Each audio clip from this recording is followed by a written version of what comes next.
You're welcome to my channel, Simplified English Grammar.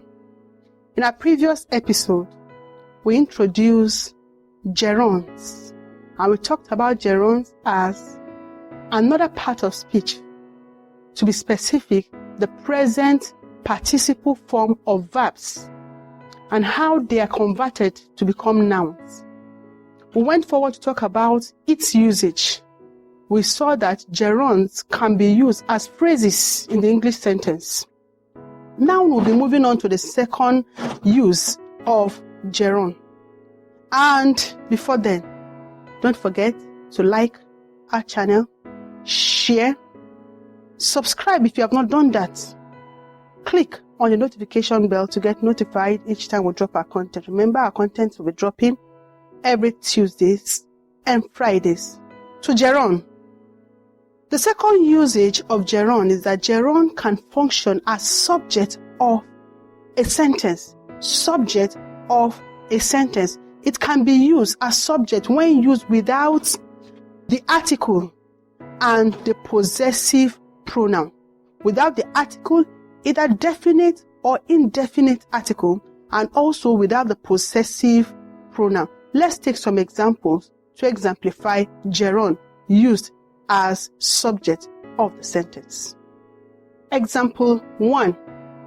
Driving is my hobby. Driving is my hobby. This is a gerund. Trading demands diligence. Trading demands diligence. Number 3, we have teaching is brain tasking. Teaching is brain tasking. Again, to the third usage or importance of gerund, we see that gerund concords with singular verbs. Gerund concords with singular verbs. It concords with singular verbs when it is found in the English sentence. Again, let's take some example to exemplify gerund and its collocation with a singular verb. Number 1, my driving does not suit a pregnant woman. My driving does not suit a pregnant woman. Their singing suits my ear. Their singing suits my ear. Singular verb. Number 3, his teaching is interesting. His teaching is interesting. To the fourth usage of gerunds, 2 naturally combinable gerunds must be used with singular verb. There are gerunds that are naturally combinable. We'll see some of these examples now. Number 1, giving and receiving. 2 natural gerunds joined together with a conjunction and is a natural law. Giving and receiving is a singular verb, a natural law. Number 2, eating and drinking improves. Eating and drinking improves the sick man. Number 3, singing and dancing changes my mood. You observe here that we have all singular verb operating in this sentence because you have combinable gerunds here as the subject of the sentence. Now, we must be careful not to confuse the gerund with the present participle when it is a part of a continuous tense.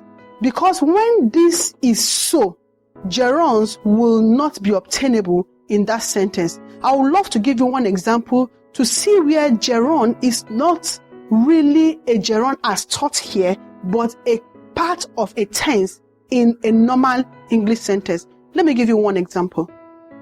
Yes, I dislike you when you are smoking. I dislike you when you are smoking, you see smoking here, ending with ing. It's not a gerund because it is being helped by an auxiliary verb are, which is verb to be are.